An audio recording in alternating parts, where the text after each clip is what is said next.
move played by Grunfeld players. After d4, knight f6, you're back, and after knight c3, they normally go c5, and white is forced to play some symmetrical English, which is not supposed to give him very much. Therefore, the critical move here, if you want to avoid the Grunfeld but still fight for the center, is e4.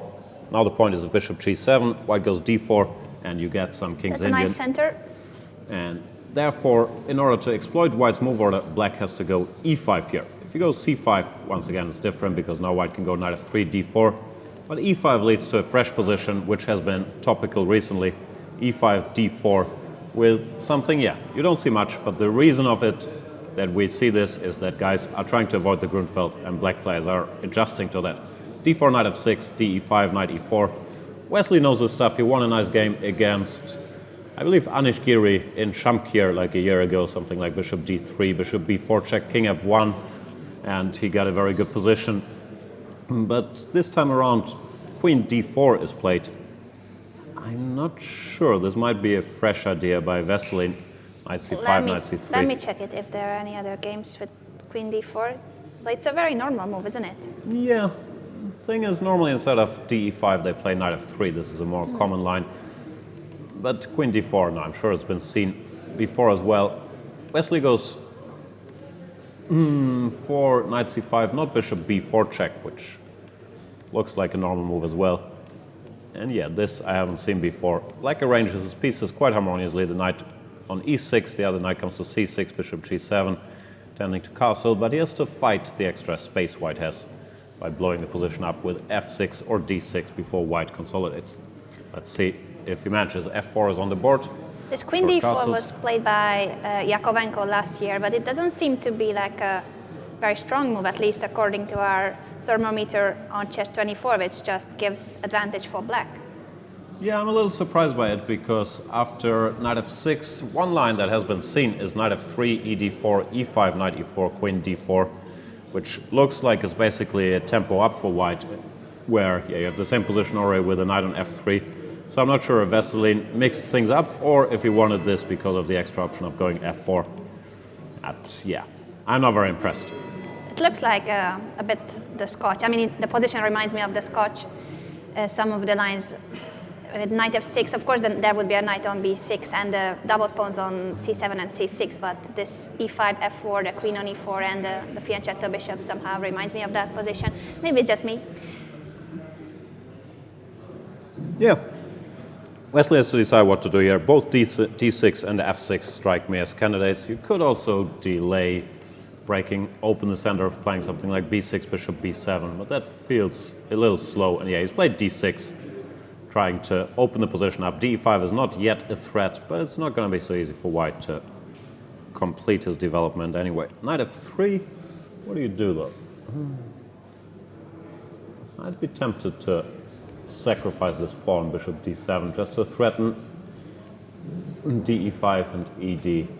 I like that idea because then the white king is not like the safest there on the c file, semi-open c file, and also the fianchetto bishop will be very, very strong. The queen will appear on a5, rooks on c8 and d8. Well, we shall see what to do with this pin on d7, of course. The bishop will be hanging if I want to go queen a5. Let's not blunder that, but this could be an option. Yeah, you would have to calculate. I'm not even sure if queen a5 doesn't work anyway, but even a slower move like queen e7 or something, bishop c3, followed by queen e7, looks quite risky for white. We'll see how this game develops, but for now, Wesley so once again well prepared in the opening. Is that c5 that Topalov has just played? Well, no, it could be. He's trying to grab the pawn. Not that worried about developing. He's trying to cash in as quickly as possible. Trying to go cd followed by rook d6 to keep this bishop at bay. Still I like that he wants to keep the long diagonal closed, but still it doesn't feel very safe on the c file once everything opens up there. Yeah, Wesley has a decision to make here, but Topalov's play does look extremely risky because it didn't develop all that many pieces. Let's check back in with Giri versus Carlsen, where Carlsen, decided not to take on e5, but instead bring his knight out to h6, probably in order to be able to recapture with the queen here, controlling these squares. And Anish went knight f1, takes, castles. Another complicated position is Topalov so, where Topalov went for maximum pawn grabbing with c5, neglecting his development. So reacted with knight e7, bringing this knight over to f5. Very strange position, g4, stopping knight to f5. Knight c5, queen c4, b6. Trying to get his bishop out. Takes. Wesley is really not all that concerned about developing pieces. It's more important to cover the g4 pawn, play h3. It's very risky, but if he manages to keep this bishop boxed in, it might work. It's a funny looking position with all those pieces on f1, g1 and h1, but pawn up, and as you said, it's important to keep the g7 bishop out of the game. Black has to be very quick here if he wants to have counterplay for the pawn, but how can he... I wish we could place the bishop on a6, but that's just a square that even after a5, you can never prepare that move. Queen d3 or queen e2, what was that? Wesley played rook b8, activating this rook. And Topalov went queen e2. Yeah, covering b2, just in case it is needed. Still many options, rook b4. Still looks like a logical move, hitting the f4 pawn.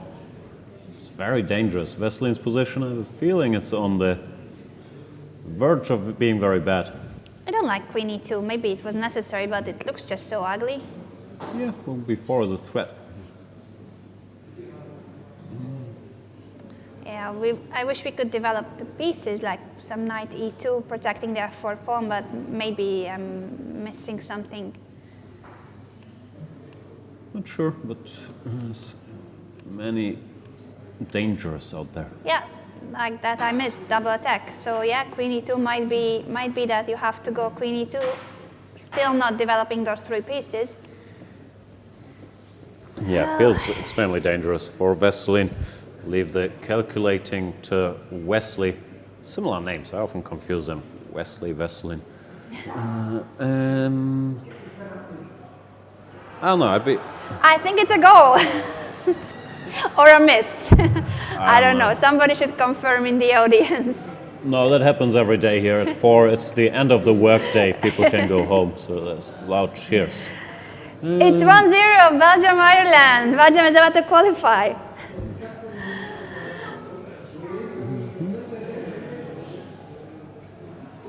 Who scored?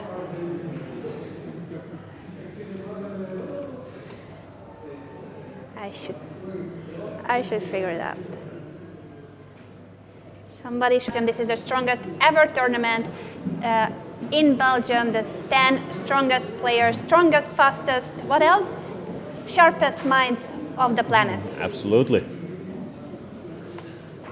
And the very fast mind of Fabiano Caruana has a bit of a decision here after d takes c3.